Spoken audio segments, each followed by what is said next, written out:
So I blend both Jean Paul Gaultier Scanner Homme Intense, and this is going to be my first impressions of it. Now I've already covered the Eau de Toilette, the Le Parfum and the Absolu, and I've also done a comparison, like a rank, and I'm gonna link to that video above, so make sure you check that video out after this one. The design of the bottle sort of looks the same, but I actually kind of like this one a bit more. So we have 3 notes in Scanner Homme Intense: clary sage, leather and vetiver. And when I saw the clary sage and the vetiver, I right away thought of the OG, which basically has clary sage in the opening and vetiver in the dry down. So this has leather. Now I'm a leather freak. I absolutely love the scent of a well-made leather.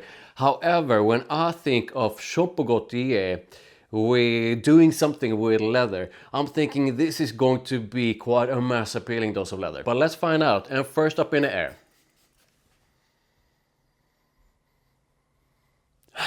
Okay, clary sage right away in the opening, and yeah, in a way, sort of, I'm thinking of the OG. It's a bit different here, and in a way, I also feel it's a bit richer in here. The vetiver is listed as a heart note, but I'm picking up on it right away in the opening together with the clary sage, and you get this sort of aromatic, fresh, and softly woody opening. But let's try it on skin as well.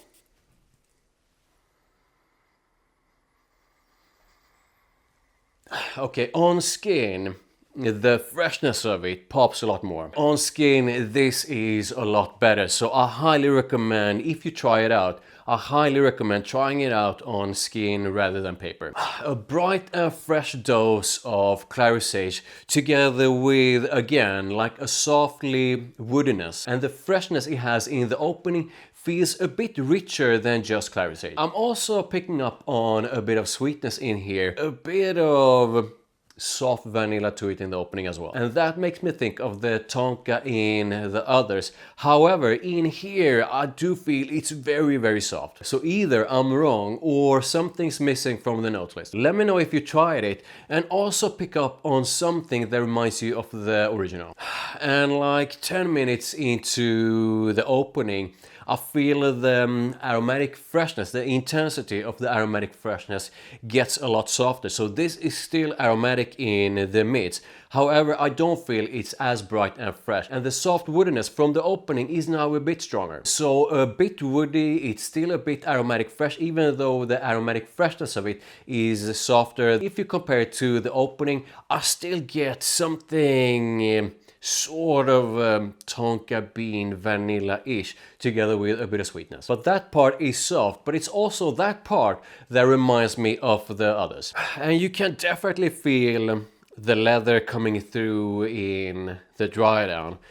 But it was pretty much like I guessed in the opening. This is, at least to my nose, and I enjoy a wide range of different leather scents, this is definitely something quite mass appealing. I don't find this to be heavy, super raw or super deep or super smoky or super anything kind of leather really. This is definitely leather done in quite a mass appealing way, at least to my nose. So the dry down leather, it's a bit woody together with just a hint of what's left of the clary sage. So in the dry down, this is definitely not as aromatic fresh as it was in the opening and in the mids.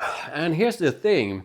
Again, I don't think the note list is 100% complete, because I do feel there's something in this that reminds me of the original, even in the dry down. So it's not just the clary sage, and I believe there's like a dose of tonka in here, giving it that sort of scandal DNA together with a bit of sweetness. I like it. This is like, take a bit of leather, remove everything that is too intense, too deep, or too smoky, or too raw from it. So like quite a smooth dose of leather together with what I think is a sexy dose of woodiness that's not too loud in any way, and everything is sort of balanced up by a dose of aromatic freshness. Nothing complicated really. I don't find this to be a complex or a nuanced kind of scent, but this is definitely leather done the Jean Paul Gaultier way, which, if you know Jean Paul Gaultier fragrances,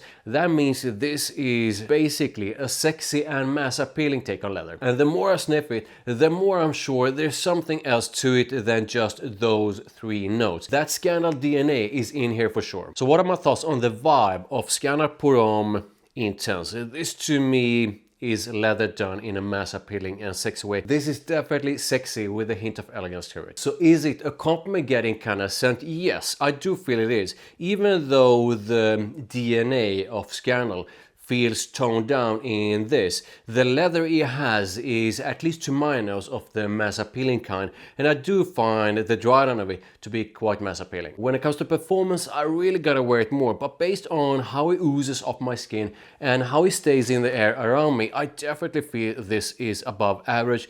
It's perhaps not as loud as the EDT, but it almost feels like it's sort of on the same level as the Le Parfum, but I could be wrong. I'm definitely going to wear it more, and I'm gonna let you know about the performance in a future video. When it comes to usage, so like seasons and occasions, I do feel, even though this has quite a prominent dose of leather, I don't find that leather to be super deep, super heavy, super smoky or anything like that. And it does have a bit of freshness in the opening through to the mids, and the woodiness it has is definitely not of the heavy kind.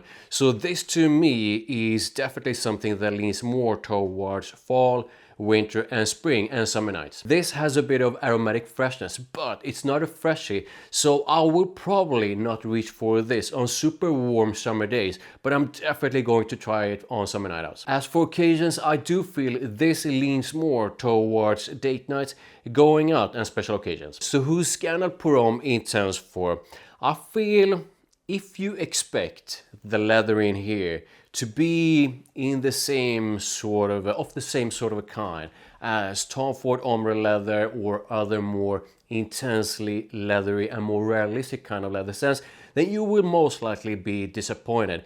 If you can imagine Scandal meets a super mass appealing kind of leather, then you can imagine this. So this is basically for someone who enjoys that sort of a Scandal vibe, but with a dose of leather. Sort of like that. I do find the leather in here to be of the more mass appealing kind, but with that said, if you absolutely dislike any kind of leather, then definitely stay away. So when it comes to alternatives, I'm thinking mostly within the line, and let's start with the OG, the Eau de Toilette. This is basically all about vanilla together with a bit of aromatic freshness from Clary Sage. So you also have Clary Sage in the OG. There's a big dose of caramel kind of sweetness to it, and you have a bit of vetiver in the base. What I think is really cool about the OG is that fantastic contrast between the Clary Sage and the vetiver and the vanilla and its sweetness. The Parfum takes that Scandal DNA in a different direction with a focus on woodiness from sandalwood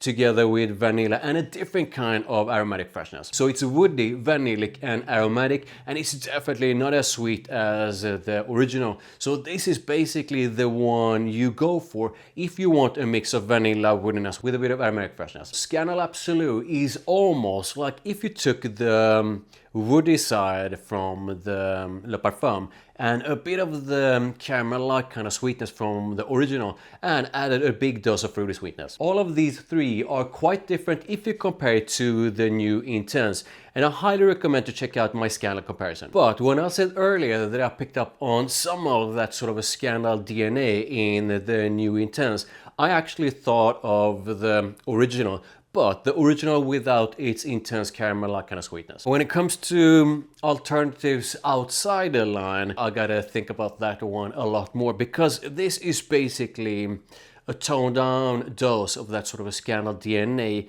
meets leather, and I'm not sure I have anything quite like that. When it comes to price, I paid about 120 bucks for 100 ml of the Intense, but that was from a discounter, and I highly recommend to check out different discounters to make sure you get the lowest price. So what are my final thoughts based on my first impressions of Scandal Pour Homme the Intense? I think this basically takes a bit of the aromatic freshness from the OG. I do feel it's actually a bit more intense in the Intense. It has a bit of the vetiver from the OG as well, and even though it's not listed in the notes, I'm picking up on something of that sort of a Scandal DNA, like a bit of tonka bean that's a bit sweet, slightly sweet, together with a mass appealing dose of leather. Now, someone out there will most likely disagree with me on this, but I definitely do not feel this is something that is too heavy or too intense or too leathery or too raw, smoky leathery, all of that stuff. This is basically leather done the Jean Paul Gaultier way, which means it's leather done the sexy way. Yes, this is definitely a leather focused scent.